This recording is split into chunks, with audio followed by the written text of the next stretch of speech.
Por favor, Evandro, vamos à leitura. Sim, sim. Mensagem de ambientação, número 15. Na imprensa, escrever com simplicidade e clareza, concisão e objetividade, esforçando-se pela revisão severa e incessante quanto ao fundo e à forma de originais que devam ser entregues ao público. O patrimônio inestimável dos postulados espíritas está empenhado em nossas mãos. Empregar com parcimônia e discernimento a força da imprensa, não atacando pessoas e instituições, para que o escândalo e o estardalhaço não encontrem posto em nossas fileiras. Pasto. Desculpa. Não encontrem pasto em nossas fileiras. O comentário desairoso desencadeia a perturbação. Selecionar atentamente os originais recebidos para publicação em prosa e verso de autores encarnados ou de origem mediúnica, segundo a correção que apresentarem quanto à essência doutrinária e à nobreza da linguagem. Sem o culto da pureza possível, não chegaremos à perfeição. Sistematicamente, despersonalizar ao máximo os conceitos e as colaborações, convergindo para Jesus e para o Espiritismo o interesse dos leitores. O personalismo estreito ensombra o serviço. Purificar,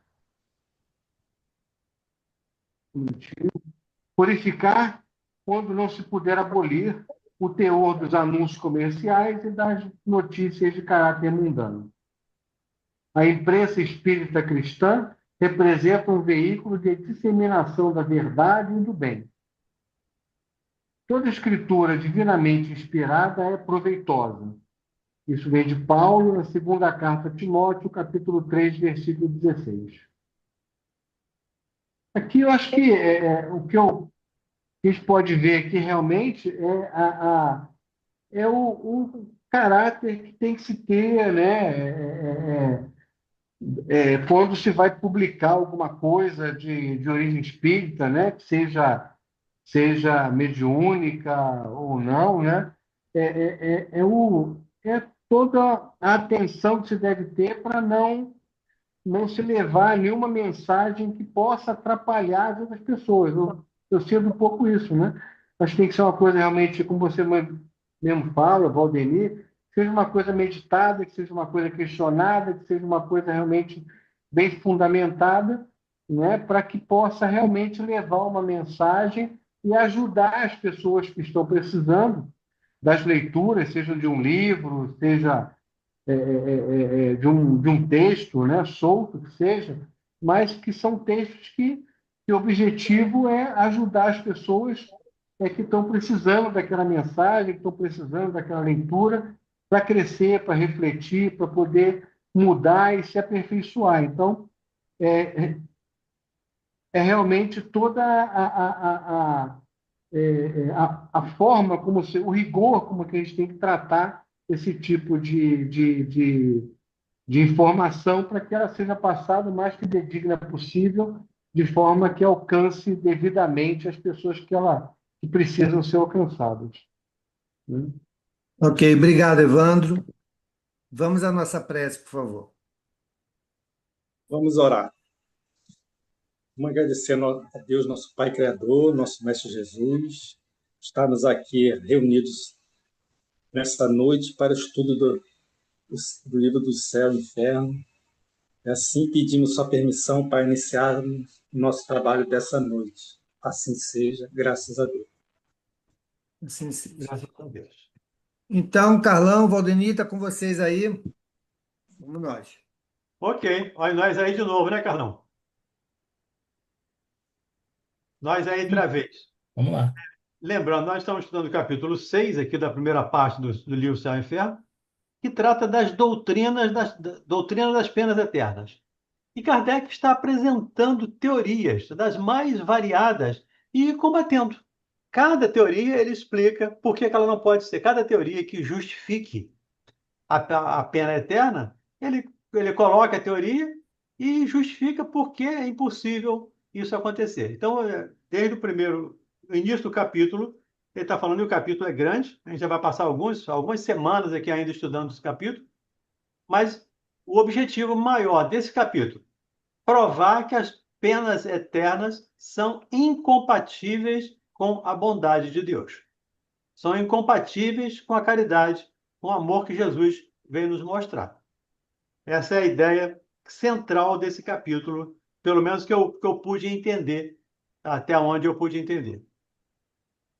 Então vamos lá, Carlão. Item 6. Vamos lá. Boa noite, amigo. Se Jesus ameaçou os culpados com o fogo eterno, também os ameaçou de serem lançados na Gina. Ora, que Geena. vinha a ser a Gina? Gena? Geena. Geena? Ah, perdão. Que vinha a ser a Geena? Nada mais, nada menos que um lugar nos arredores de Jerusalém, um monturo onde se despejavam as imundícies da cidade. Isso aqui é interessante, viu? A Geena era um vale onde se colocava o lixo de Jerusalém, e esse lixo, por consequência, em função de combustão espontânea, muito calor, queimava ardentemente. Isso Jesus tomou como uma metáfora, dizendo que ameaçou ser jogado na hiena aquele que não cumprisse as leis de Deus, jogado no lixo, jogado no fogo. Seria a mesma coisa que o inferno, jogado no inferno. É o que Kardec está nos explicando aqui. Dever-se-ia interpretar isso também ao pé da letra? Entretanto, era uma dessas figuras enérgicas de que ele se servia para impressionar as massas. O mesmo se dá com o fogo eterno. E se tal não for o seu pensar, ele estaria em contradição, exaltando a clemência e a misericórdia de Deus, pois clemência e inexorabilidade são sentimentos antagônicos que se anulam. Desconhecer-se-ia, pois, o sentido das palavras de Jesus, atribuindo-lhes a sanção do dogma das penas eternas, quando todo o seu ensino proclamou a mansidão do Criador, a sua benignidade. Eu destaquei essa primeira frase aí do item. Se Jesus ameaçou, se a primeira não, a outra aqui, que vem a ser higiena aqui, dever seguir interpretar isso também ao pé da letra? Então, para interpretar alguma coisa ao pé da letra, devemos ou deveríamos interpretar tudo, literalmente. Será que Jesus quis dizer que vamos jogar alguém no lixo? É impossível a gente, mesmo não sendo cristão, é impossível entender dessa maneira. É o que Kardec está nos convocando. Então, muitas metáforas, muitas figuras de linguagem foram usadas literalmente. E aí a gente tem que ter cuidado para não ser esquizofrênico. O esquizofrênico não entende metáfora. O esquizofrênico pega tudo literalmente. Então a gente tem que ter cuidado ao estudar a doutrina espírita, ou ao estudar essa obra, ou essas obras de Kardec, ter esse cuidado, as obras de Jesus de uma maneira geral, ter esse cuidado para separar o que é alegoria do que é certo, do que é real. Separar a metáfora da realidade, da literalidade. A higiena, como o Kardec explica, e os dicionários também explicam isso, o Google também explica, é uma lixeira. Será que Jesus disse que efetivamente vamos jogar alguém no lixo para queimar no lixo? Jesus jamais faria isso. Mesmo os que não creem em Jesus, conhecendo o seu caráter, jamais entenderiam dessa maneira. Então, é isso que o Kardec nos convoca aqui nesse item. Vamos lá.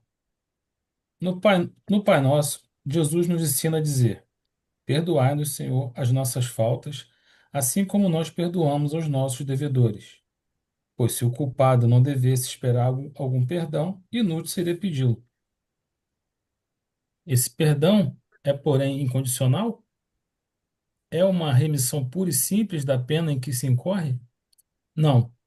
A medida desse perdão subordina-se ao modo pelo qual se haja perdoado, o que equivale dizer que não seremos perdoados desde que não perdoemos. Deus, fazendo do esquecimento das ofensas uma condição absoluta, não podia exigir do homem fraco o que ele, onipotente, não fizesse. Devemos entender o que, como é que diz aqui? A medida desse perdão subordina-se ao modo pelo qual se haja perdoado o que equivale a dizer que não seremos perdoados desde que não perdoemos. Mas o contrário também é verdadeiro, que seremos perdoados desde que perdoemos. E se seremos perdoados, não vamos queimar no fogo eterno do inferno, ou do Geena, ou do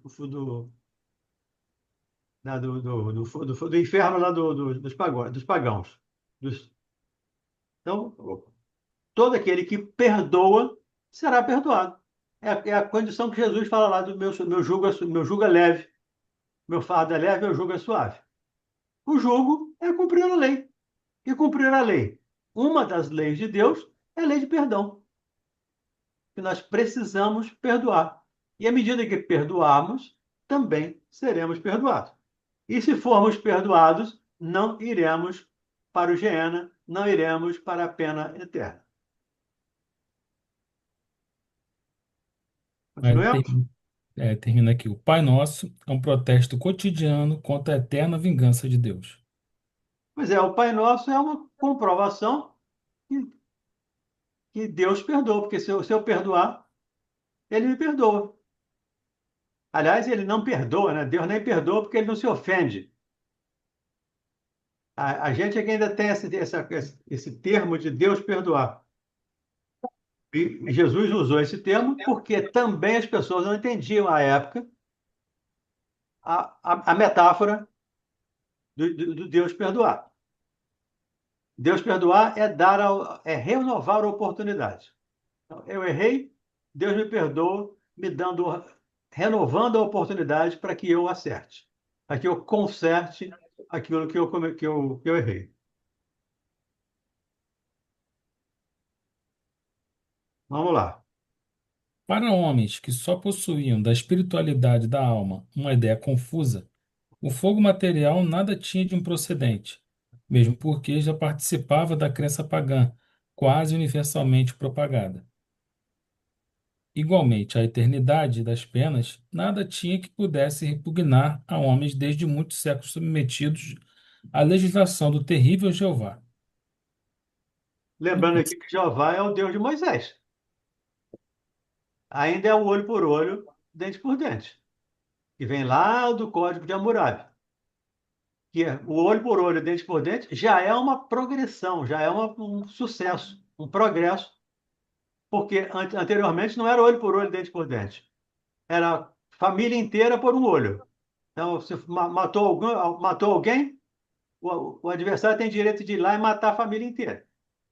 Moisés coloca o olho por olho, dente por dente. Aliás, o Código de Hammurabi coloca o olho por olho, dente por dente. Então, se matou alguém, você pode matar um. Se furou o olho, você vai lá, fura um olho, não fura os dois. Isso já é progresso para aquele povo, para nós, né? Que estávamos naquela época reencarnado lá, já era um progresso para nós. Esse processo de olho por olho, dente por dente. No pensamento de Jesus, o fogo eterno não podia passar.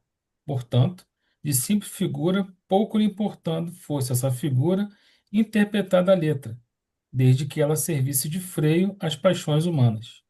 Pois é, desde que ela servisse de freio às paixões humanas. Muita coisa que as religiões, até hoje, as religiões ainda servem de freio, ainda nos servem de freio. Ainda pensamos, não posso fazer isso porque eu sou espírita. Espírita não faz isso. Então eu preciso me vigiar porque eu sou espírita. Eu preciso me olhar porque eu sou espírita. Isso é uma maneira de me frear, de me segurar. E a fala de Jesus tinha esse objetivo, de frear as paixões humanas. Esse era o objetivo maior. Sabia ele, sabia ele, ao demais, que o tempo e o progresso se incumbiriam de explicar o sentido alegórico, mesmo porque, segundo a sua predição, o Espírito de verdade viria a esclarecer aos homens todas as coisas. O caráter essencial das penas irrevogáveis é a ineficácia do arrependimento, e Jesus nunca disse que o arrependimento não mereceria a graça do Pai. É, entendendo aqui, né? Como é que ele diz aqui? O tempo e o progresso incumbiriam de explicar o sentido alegórico e o progresso que, segundo a sua predição, o Espírito de verdade viria. O Espírito de verdade, como nós entendemos, nós espíritas entendemos que é o Consolador prometido. E entendemos aqui que irmãos de outras religiões, até a Rádio Rio de Janeiro fez o programa ontem falando nisso, os irmãos de outras religiões não aceitam essa ideia, até porque seria para eles uma pretensão da nossa parte. Dizer que Jesus veio através do Espiritismo, voltou através do Espiritismo. Mas para nós, e pela explicação de Kardec, que veio no tempo predito, na época certa, como previsto por Jesus, ele apareceu e veio para explicar coisas que Jesus não pôde explicar. Veio para dizer coisas que Jesus não pode dizer. E lá no Prolegômenos do Livro dos Espíritos, os Espíritos dizem para Kardec lá, tem coisas que nós não podemos dizer. Vamos ter que aguardar o tempo para o progresso, para ser explicado determinadas coisas, que no tempo de Kardec ainda não podia ser dito. Diga, Carlão. Essa insatisfação né, do nossos irmãos não seria porque, na ideia deles, eles têm Jesus como um líder religioso, né, um líder cristão, aquele que veio salvá-los. Então, atribuir ele a outra religião, a outro pensamento filosófico, qualquer outra coisa, para eles, né, é meio inaceitável, né? Será por isso, não? Eu confesso que nunca conversei, eu já conversei muito, converso muito com evangélicos, eu vou começar a conversar a partir de sábado, né? Vou começar a conversar com os evangélicos de novo, mas esse Consolador Prometido eu nunca discuti com eles como eles veem.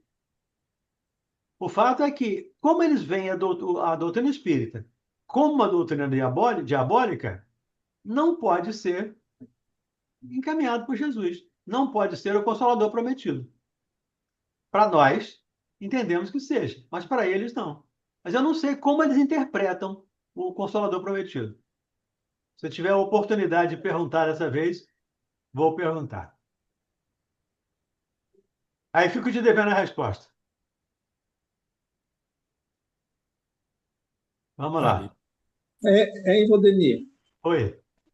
Aqui, aí no final aqui, Jesus nunca disse que o arrependimento não mereceria a graça do Pai. Porque o arrependimento é o primeiro passo para a gente, na nossa mudança, não é isso? Perfeitamente. E não basta o arrependimento. É, já é o começo, é o começo. Como você disse, é o primeiro passo. E nós só vamos reparar alguma coisa que fizemos de errado se reconhecermos que fizemos errado e nos arrependermos. Então, Jesus nunca disse que o arrependimento não nos ajudaria. Não mereceria a graça do Pai. E merece, porque todas as suas ovelhas serão salvas. Nenhuma das ovelhas se perderá. Agora, é preciso trabalhar. É preciso refazer aquilo que desfizemos.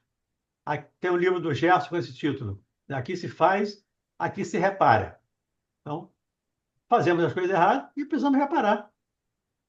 Até porque quando fazemos alguma coisa errada contra alguém especificamente, em realidade não estamos fazendo contra aquele alguém, mas contra a lei de Deus. Aqui no caso, a lei do perdão que nós estamos discutindo.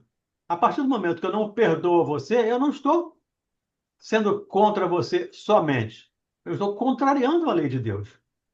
E quando eu contrario a lei, eu preciso me restabelecer. Eu preciso restaurar essa parte que eu contrariei. Diga, Maria Antônia. Não, Vanderlei, sobre explicar o sentido alegórico, mesmo porque, segundo a predição, o Espírito de verdade viria esclarecer aos homens todas as coisas. Eu acho que foi no programa de ontem, do Eduardo, ontem, hoje, não, Foi, acho que foi, foi ontem. foi ontem, né? Foi. O pedaço que eu peguei tinha realmente essa dúvida. Foi até alguém que perguntou, eles estavam nessa dúvida. Fizeram uma pergunta que eles falaram sobre essa discussão. Acho que até alguns espíritas acham que esse espírito de verdade seria aquela pleiade de espíritos que Jesus enviou para a formação da Terra e tudo. Aí eles, aí eles até pegaram, eu não sei a questão, ele pegou o livro dos Espíritos, aí leu, aí falou que respondeu lá que era Jesus, pelo que ele leu, grifou bem, acho que foi até a Maria de Fátima. E também acho no livro dos médios, porque a pessoa estava com essa dúvida e ela não conseguia, não acreditava que seria isso, que seria essa pleia de espíritos, porque ainda tem essa confusão, até entre os movimentos, os espíritas, alguns, e nas outras religiões nem se fala, né? Mas Hum. estava muito com essa dúvida. E aqui ele fala, né, que viria esclarecer aos homens todas as coisas. Aí Aí você.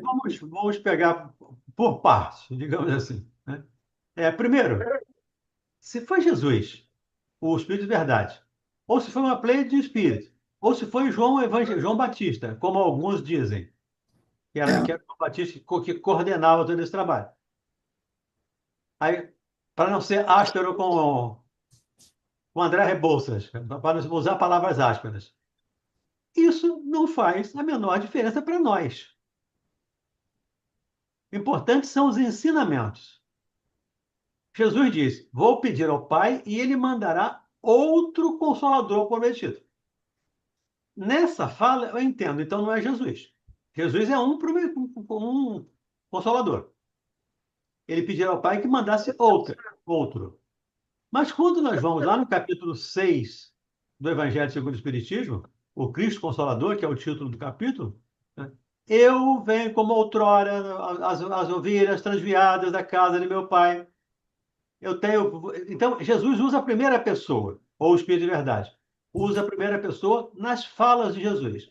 Então, aí muitos entendem que é, esse Espírito de verdade é Jesus. Mas, de novo, pelo menos para mim, tá? Que eu não estou impondo nenhuma crença, nenhuma opinião a ninguém. Mas, para mim, não faz a menor diferença se é Jesus, se é João Batista, ou se é o conjunto de espíritos que trabalharam na codificação e se deu o nome de Espírito de Verdade. É claro que tem alguém coordenando todo esse trabalho. Eu tenho um amigo, agora já está desencarnado, e muito estudioso da doutrina espírita, ele me dizia sempre que o Espírito de Verdade, ele entendia que era João Batista, por ter sido o maior no reino dos homens. Dos nascidos de mulher, por ter sido o maior. Apesar de ser pequeno no plano espiritual, mas para coordenar os encarnados, ele era o maior. Mas não faz, eu pelo menos, não vejo diferença nesse aspecto. Se o Mauro tem outra opinião, por favor, ou qualquer outra pessoa, fique à vontade aí para corroborar corroborar ou contradizer a nossa fala aí numa boa. Eu penso exatamente como você, Valdemir. Assim, eu não me preocupo, e nunca gastei tempo, né, em ficar montando esse quebra-cabeça, porque para mim é irrelevante. O que é relevante são os pensamentos, as orientações que foram deixadas. E Uhum. são esses que a gente deve se debruçar, e não na autoria, como também está lá no Livro dos Médiuns, né? Nós não temos que nos preocupar com a autoria das mensagens, sim com a qualidade das mensagens. Então, para mim, tanto faz se é Jesus, se não é Jesus, se é. Não importa. Usou um codinome porque quis manter-se oculto. Então a gente fica especulando aí. Se Jesus quisesse dizer que era ele, ele dizia lá: Eu sou Eu Jesus, vou o voltar como consolador. É. e volto aqui para dizer tá, tá, tá, tá, tá, tá. Aham. Então, penso dessa maneira. E eu acho que é até bem inteligente ele ter se mantido, seja quem for, né? Se mantido oculto. Imagine a confusão que não ia ser se trouxesse uma mensagem, né, demonstrando ser Jesus. Como ficaria a Igreja Católica? Como ficariam os evangélicos? Olha a confusão que ia causar na crença de muitos. Jesus não está aqui para criar confusão. Ele está aqui para nos educar. E para educar basta o ensino. É o que ele deixou, o ensino. É porque fica essa questão e coisa, e no, eu não sei a questão que ela foi buscar, realmente na resposta, grifando bem, dá realmente como a entender ele na primeira pessoa, dando a resposta. Eu só não sei qual coisa. Aí, por isso que eu fiquei, que volta e meia realmente tem esse debate, né? Sim, mas É, essa fala de primeira pessoa, pode ser qualquer um daqueles contemporâneos que vieram com Jesus. Eu sou aquele que retornou de outrora. E aí, não podia ser João Batista? Podia. Não podia ser É. um dos apóstolos? Podia. Por que que tem que ser Jesus? Antônio, eu vou te dar um trabalho de casa. hum, Reveja o programa, pelo menos nessa parte lá do Livro dos Espíritos, e identifica a questão do Livro dos Espíritos. eu vou ver. É, E porque eu não guardei, mas eu vou ver. na Só semana que vem, vou- eu não vou estar aqui na semana que vem, mas coloca lá no grupo qual a questão, para eu ver também. Que É que aí eu fiquei, assim, nessa dúvida. E ela foi na questão, ainda grifou lá uma coisa, foi alguma coisa assim, mas eu vou. Ela é uma das que pensa sim. sim, Ela crê que é Jesus. Então ela vai buscar as argumentações que dê embasamento nessa crença que ela alimenta. Eu guardei foi essa questão do livro dos Espíritos, aí ficou naquele assim, que naquela dúvida. é a Ok. crença dela, é a maneira dela perceber. Eu confesso que não tenho uma maneira especial de perceber isso. É Jesus ou não é Jesus? Para mim, não faz a menor diferença. É. Então, o que faz a Diga, diferença Rosemary. é o que eu faço ou deixo de fazer. Isso faz diferença. Ok, Maria Antônia? Eu ainda não acabei, nem parei até, né? Porque eu escuto, eu não fico lendo, porque lendo me dá muito sono. No livro A Caminho da Luz, logo no início, Emmanuel fala que Jesus participou da criação do planeta Terra e depois veio como filho de Maria, viveu os 33 anos e ponto. Entendeu? Foi os dois momentos que Jesus esteve aqui entre nós.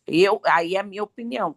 Então eu já não, eu acho que ele não é o espírito de verdade, né, que chama Aham. o consolador prometido. Eu já acho a minha opinião, né? Por esse livro, não é da codificação do Kardec, mas o Kardec também não fala nem um minuto no livro. Os espíritos não falam para ele também que é Jesus, né? Nenhum momento, não dá o nome.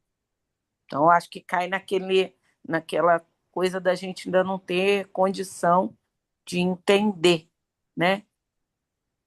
Muitas coisas. É o que eu penso. O que a gente sabe é que o Consolador Prometido ficaria conosco eternamente. Então, não é um homem, É, não é um espírito, é uma ideia. é, Então, o que a gente entende é isso. Se vai ficar eternamente conosco, é uma ideia. E se vem falar, esclarecer coisas que Jesus não disse, é porque Jesus não disse tudo. é. E os espíritos disseram a Kardec que muitas coisas nós não podíamos ainda, no tempo de Kardec, entender. Então, aí, como a gente sempre fala aqui, a ciência vem nos mostrar aspectos que nós não entendemos na fala dos espíritos, na fala de Jesus, na fala de Moisés, É. na fala dos reveladores, dos profetas. E é só a Ma- ciência que vai nos mostrar isso. Pois é, aí me chamou a atenção nesse livro, O Caminho da Luz. Começa falando da criação e fala das duas vezes que Jesus, não que ele não esteja, né? Mas que ele atuou de fato assim na formação do planeta Terra e quando ele veio dar o testemunho dele, passar os ensinamentos. Aí, Ei, Valdemir, oi? Valdemir, já aqui, Espiritismo já é o consolador. E ainda o Kardec receber as mensagens diretamente de Jesus, tu imagine como quer dizer, outras religiões iam falar do Espiritismo. É o que o Mauro disse, né? Outras ia ficar muito incômodo para outras religiões, principalmente as religiões dominantes. Eu ia dizer dominadora. As dominantes, como o católico, o catolicismo e o protestantismo, de uma maneira geral. O protestantismo tem aí uns 200 ramos aí, mas o luteranismo começou lá com ele. Realmente ia ficar muito difícil. Jesus dizendo a Kardec, eu sou o Consolador prometido. É, pois é, verdade. Isso ia, inclusive, nos colocar em maus lençóis com os nossos irmãos de outras É, crenças. verdade. Tudo bem? Vamos lá? Ao contrário, sempre que ele se deparou em ensejo, ele falou de um Deus clemente, misericordioso, solícito em receber o filho pródigo que voltasse ao lar paterno. Inflexível, sim, para o pecador obstinado, porém, pronto sempre a trocar o castigo pelo perdão do culpado, sinceramente arrependido. Este não é, por certo, o traço de um Deus sem piedade. Também convém assinalar que Jesus nunca pronunciou contra quem quer que fosse, mesmo contra os maiores culpados, a condenação irremissível. Jesus fala que seria lançado no fogo eterno, aquele que não usasse a túnica nupcial, por exemplo, seria lançado no fogo onde havia prantos e ranger de dentes. Fogo eterno, não. Seria lançado nas trevas exteriores, onde haveria prantos e ranger de dentes. Mas ele não disse ali que isso seria para a eternidade. É o que Kardec diz aqui. Jesus nunca disse que ele nunca condenou ninguém à eternidade das penas. Até porque seria contrário ao amor de Deus. Ele prega um Deus amoroso. Ele chega a comparar Deus com o pai humano quando ele diz: se você que sabe, você que é imperfeito, sabe das coisas boas, quanto mais o pai. Que ele fala: qual filho ou qual pai o filho pede um pão e o pai dá uma pedra? Ou pede um peixe, o pai dá uma serpente? Então, e aí ele fala: vocês que são maus, sabem das coisas boas? O pai, que é perfeito, com certeza, sabe muito mais, com toda certeza. Então, Jesus jamais, pelo menos que eu conheça, nenhuma fala de Jesus mandando alguém para o fogo eterno, para as penas eternas. Muito pelo contrário. Ele veio acabar, a doutrina espírita, o Jesus, veio acabar com as penas eternas. E a doutrina espírita veio esclarecer como acabar com as penas eternas. Diga, Mirabelle. Valdemir, sobre a túnica nupcial, não sei se você já abordou o significado disso, eu sei que você já falou sobre isso, mas eu não me lembro de você ter abordado o significado disso. Você pode, por favor, me relembrar? Ter o coração puro. Tá, show. Valeu, obrigada. Para ser bem objetivo. Sim. Ter o coração puro. Sim, sim. Obrigada. Aquele que não tem o coração puro não pode estar junto dos puros. Sintonia, vibração, então a gente pode trazer para diversos aspectos. Tudo bem? Vamos lá, Carlão?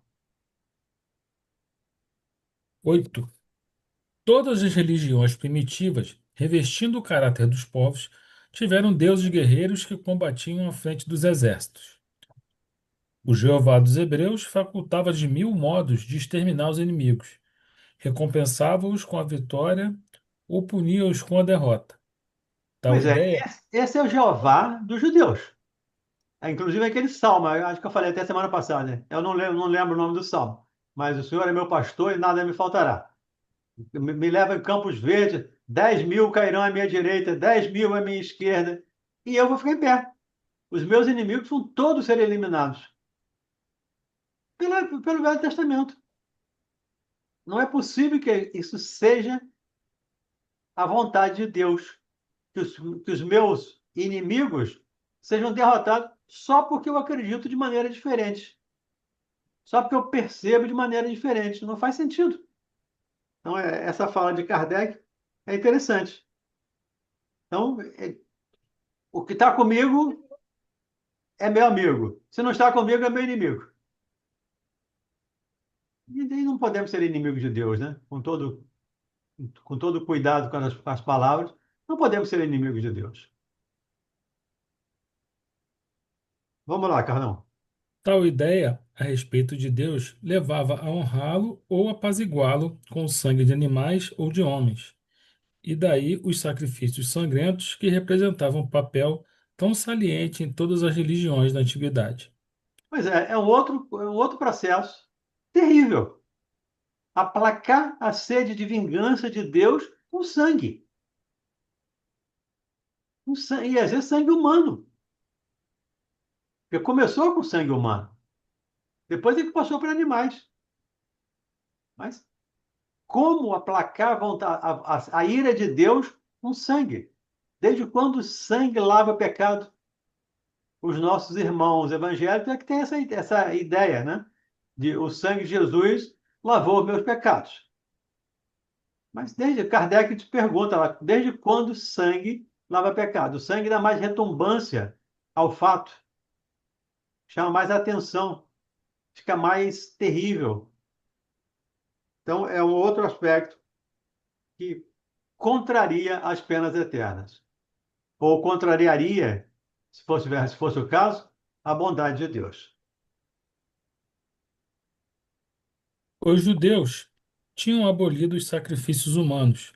Os cristãos, apesar dos ensinamentos do Cristo, por muito tempo julgaram honrar o Criador, votando aos milhares as chamas e as torturas, os que denominavam hereges, o que constituía, sob outra forma, verdadeiros sacrifícios humanos, pois que os promoviam para a maior glória de Deus e com acompanhamento das cerimônias religiosas.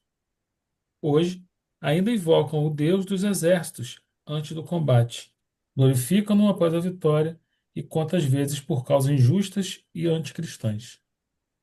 Pois é, graças a esses ensinamentos, ou graças a essa interpretação, e aí, gente, por favor, é meu entendimento, tá? É a minha maneira de perceber. Se tiver outra maneira, fique à vontade para colocar. Mas graças a essas interpretações estapafúrdias, me permita aqui a palavra, nós criamos uma cruzada. Vamos matar os impuros, vamos matar os mouros, vamos matar os muçulmanos, porque eles são inimigos do cristão. Nós criamos a Inquisição e matamos cristãos, queimamos cristãos vivos, em nome desse Deus, desse Jeová, que vai à frente dos exércitos, que mata os inimigos. E fizemos isso durante séculos. Depois da Inquisição, a noite de São Bartolomeu, onde houve a matança de cristãos, tanto católicos quanto protestantes. E aqui no final do século XX, meado do século XX, pelo menos, eu me lembro da Irlanda, os mais antigos já devem se lembrar. A guerra dos cristãos, dos católicos e protestantes na Irlanda. Era um apartheid religioso. Na África do Sul, separava os pretos dos brancos. Na Irlanda, separava-se os católicos dos protestantes. Era a rua de um, a rua de outro. A igreja de um, a igreja de outro. A escola de um, a escola de outro. E onde fica todas as minhas ovelhas, não só rebanho, só pastor? E todas as minhas ovelhas serão salvas. Não faz sentido. De novo, Kardec tem toda a razão quando explica a impossibilidade da eternidade das penas. Vamos lá, Carlão. 9. Quão tardo é o homem em desfazer-se dos seus hábitos, prejuízos e primitivas ideias. 40 séculos nos separam de Moisés e a nossa geração cristã ainda vê traços de antigos usos bárbaros, se não consagrados, ao menos aprovados pela religião atual. 40 séculos de Moisés para cá. São 4.000 anos. E nós ainda temos resquícios da barbárie no tempo de Moisés. Ainda temos muito que caminhar, ainda temos muito que aprender, ainda temos muito que vivenciar esses ensinamentos de Jesus. Foi preciso a poderosa opinião dos não-ortodoxos para acabar com as fogueiras e fazer compreender a verdadeira grandeza de Deus. Mas, à falta de fogueiras, prevalecem ainda as perseguições materiais e morais. Tão radicada está no homem a ideia da crueldade divina. Hoje não tem fogueira, né? Mas tem rede social. Como é que é? Eliminamos? Não, nós. Como é que é que nós. Cancelamento. Cancelamento. Nós cancelamos as pessoas nas redes sociais. Não faz muita diferença de Moisés. E muita gente, inclusive canceladas, muitas pessoas canceladas nessas redes sociais, cometem suicídio. Então, nós que cancelamos essas pessoas, somos responsáveis pelo suicídio delas, ou corresponsáveis pelo suicídio delas. Vamos lá. Trocamos a fogueira pela tecnologia. Hein? Trocamos a fogueira pela tecnologia. Sim, sim, trocar a fogueira para a tecnologia. Nos Estados Unidos agora não teve um pessoal lá que matou uma opção de judeu lá na praia? Na É, Austrália, Austrália. é, Na Austrália, então. exatamente. É. A intolerância continua, A intolerância continua. só mudou os meios. Na Mudaram Síria as armas. também, né? Na Pelo que Síria também teve a perseguição dos católicos lá. os cristãos estão sendo massacrados de novo na África, na Ásia, no Oriente Médio. Os cristãos estão sendo massacrados de novo. Quando se falou aí da cristofobia, acharam que era exagero. Está aí o exagero acontecendo de fato. Nutrido por sentimentos inculcados desde a infância, poderá o homem estranhar que o Deus que lhe apresentam, lisonjeado por atos bárbaros, condene a eternas torturas e veja sem piedade o sofrimento dos culpados? Sim, são filósofos ímpios, como querem alguns que se hão escandalizado vendo o nome de Deus profanado por atos indignos dele. São eles que o mostram aos homens na plenitude da sua grandeza, despojando-os de paixões e baixezas atribuídas por uma crença menos esclarecida. Ainda bem que nós temos a reencarnação. Ainda bem que nós vamos viver, como diz Jesus lá para Pedro, né, quando Tiago foi morto. Eles também viverão. É claro que, como o Mauro lembrou aqui ontem, acho que foi a pergunta dos anãos, se não me engano. É, a gente morre, não vai se transformar. A gente morre, vai aprender, ou vai ter a oportunidade de aprender no plano espiritual. E ainda assim, muitas vezes não é suficiente. Eu vou e volto, e não aceito essa ideia. Estou me lembrando aqui de um livro chamado Novas Utopias, do Dom Helder Câmara, como espírito ditando o livro. Ele reconhece o processo reencarnatório. Ele reconhece que a não santidade do Papa. Mas ele diz: vou continuar militando na Igreja Católica. Tomara que ele continue militando já com novas visões, com novas percepções, entendendo que um padre humilde lá de uma paróquia lá do interior do Amazonas pode ser mais evoluído espiritualmente que o Papa. Mas morrer não é garantia. Mas o fato é, morrer uma, duas, três, 10, 50 vezes, nós vamos ir e voltar até entendermos esse processo. E vai chegar um limite para nós sermos bajulados, não. Como é que é o termo? Tirar da escola. É. Jubilados. Jubilados. Sumiu a palavra. Vai chegar um momento que nós seremos jubilados. E aí vamos, como já fomos uma vez, né? Ou pelo menos alguns de nós, já fomos jubilados lá de Capela. E vamos ser jubilados. Muitos serão jubilados, estão sendo jubilados hoje na Terra. Estão sendo proibidos de reencarnar, já sendo transferidos para outros mundos. Haja vista os livros do Manuel Filomeno de Miranda. Transição planetária. Vamos lá. Neste ponto, a religião tem ganho em dignidade, o que tem perdido em prestígio exterior. Porque se homens há devotados à forma, maior é o número dos sinceramente religiosos pelo sentimento, pelo coração. Mas, ao lado destes, quando não têm sido levados sem mais reflexão, a negarem toda a providência.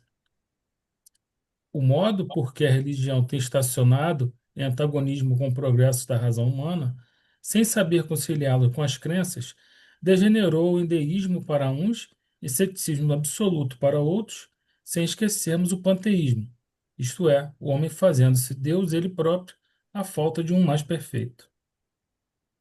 De novo, são as religiões, ou a maneira como as religiões nos conduzem, ou conduzem às situações.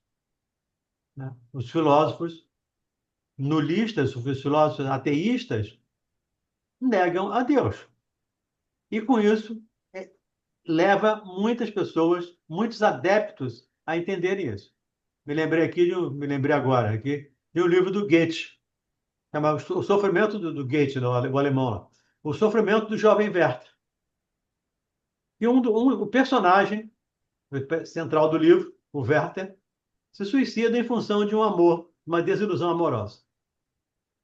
E aquele livro levou muitas pessoas ao suicídio. Assim como o livro da Ivone ou do Gerson tirou muitas pessoas da ideia suicida, o livro do Goethe levou muitas pessoas ao suicídio.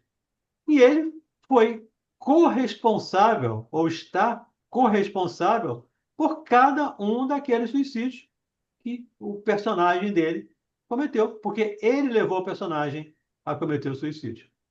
Então, são essa maneira de conduzir, especialmente as maneiras religiosas, inflexíveis, que nós falamos aqui ontem, que dificulta ou vem dificultando essa divulgação, esse predomínio do Evangelho de Jesus, dos ensinos de Jesus, não é da religião.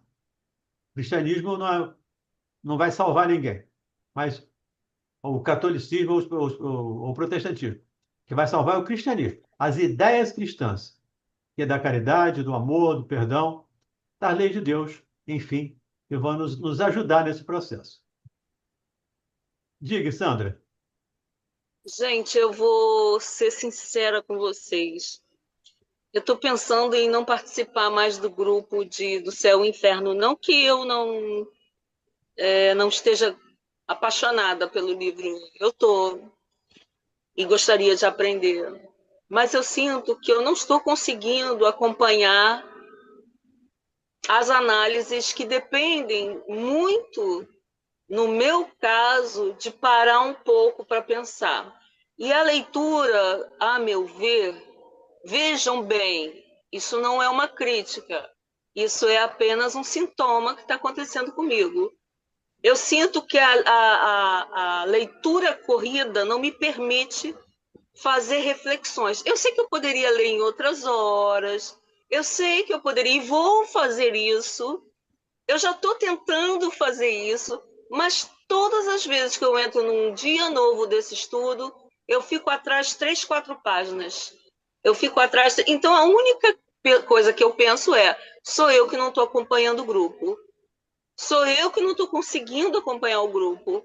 Então, sou eu que tenho que me afastar para eu poder entrar num outro momento que eu esteja em condições de entender rápido o que está sendo falado, porque eu nunca gostei de ler qualquer livro espírita, apesar de ter lido e ter chegado a essa conclusão, sem o apoio de pessoas mais renomadas. Renomadas em que sentido? Eles já têm já elaborado dentro deles o que é o espiritismo. Então, Valdenir e Mauro, para mim, são pessoas que já têm elaborado dentro deles e que, quando eles retomam a leitura, ou em pedaços ou em parágrafos, eles retomam de uma forma bem lenta e eu consigo pegar, consigo entregar informação ao meu cérebro. Mas uma leitura rápida, igual você está lendo um texto de jornal, sinceramente, a incapacidade é minha. Eu não estou conseguindo acompanhar. Desculpa, eu não sei se vocês têm alguma coisa a dizer. Desculpa eu confessar isso. Desculpa, meu querido irmão Carlos. Não é nenhum problema ligado a você. É uma incapacidade minha. Eu preciso ler essas coisas com calma, entende? Mas eu não quero ler sem vocês. Então eu estou num quadro meio que... Assim, eu não sei para que lado eu vou. Eu estou tentando ao máximo correr atrás do prejuízo, mas eu estou sentindo que eu estou perdendo mais e mais. Não está perdendo, não. No início, eu lembrei aqui e lembro, quase toda semana eu lembro isso. Hoje eu fiz até um resumo.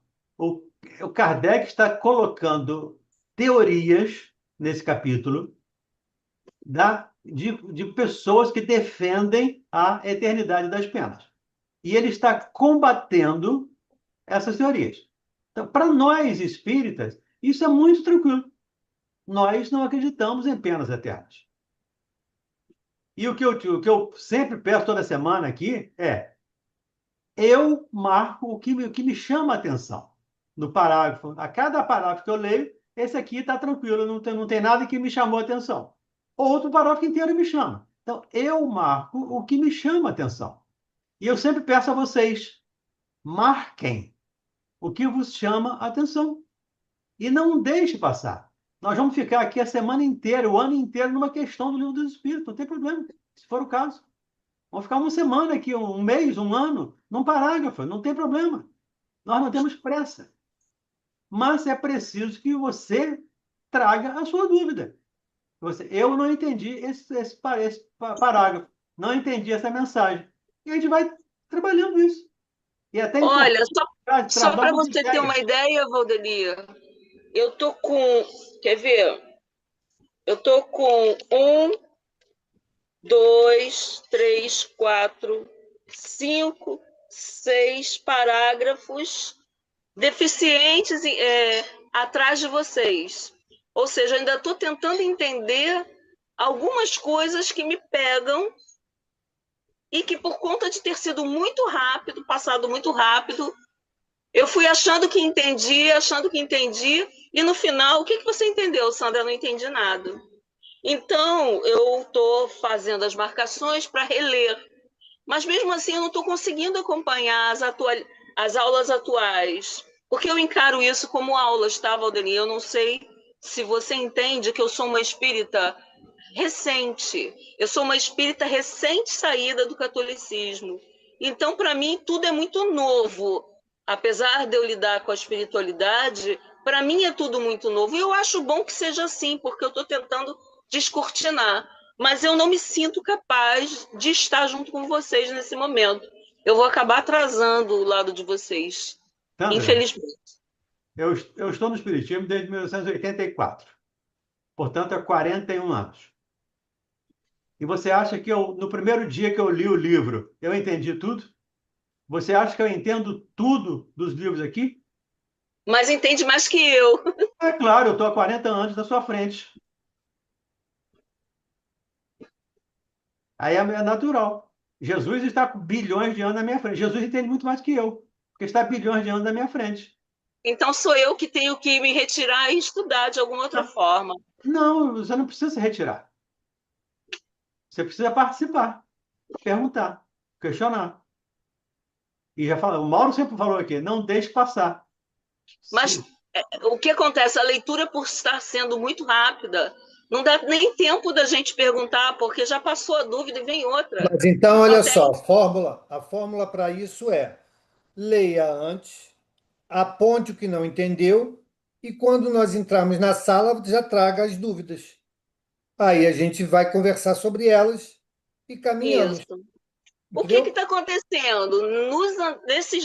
Nesses grupamentos aqui que eu marquei, eu estou tirando com a borracha aquilo que, ao reler devagar, aí eu consigo. Ler devagar quer dizer pontualmente, certinho, com a devida esclarecimento de palavras que eu não sei. Então, eu entendo, bom, então vamos para a próxima. Vamos para a próxima. Isso não Então, eu estou significa que tirando com a você borracha. isso não significa que você entendeu o contexto. Não, não significa. Pronto. É só Então, uma premissa então, de que dá para então, continuar. então tem que trazer para o grupo, traz para cá, para que a gente possa alinhar e seguir em frente. É isso que tem que fazer. E não esperar durante a leitura, até porque a tradução do Carlos é diferente da que nós estamos, pelo menos eu aqui acompanho. Ah, comigo acontece que eu estou com a mesma do Carlos, tá? Ó, Então é melhor ainda. Então, o que você tem que fazer é leia antecipadamente, marque o que você não entendeu, e quando nós abrirmos a sala, você coloca, gente, olha, nesse trecho aqui eu não entendi isso aqui. Aí a gente explica. E assim a gente vai vencendo a dificuldade. Parar não significa que você vai entender sozinha. Entendeu? Não acho que é uma atitude inteligente. Ok? Nas discussões é que nós vamos vencendo barreiras. Então é isso. Tem que ler antes, leia com o seu tempo, com a sua pausa, marque o que você não entendeu, e na abertura da sala você traz, gente, eu tenho dúvidas aqui. Traz as dúvidas, a gente esclarece, discute e avançamos. tá certo. Verdade, Obrigada. isso aí que é estudar, ué.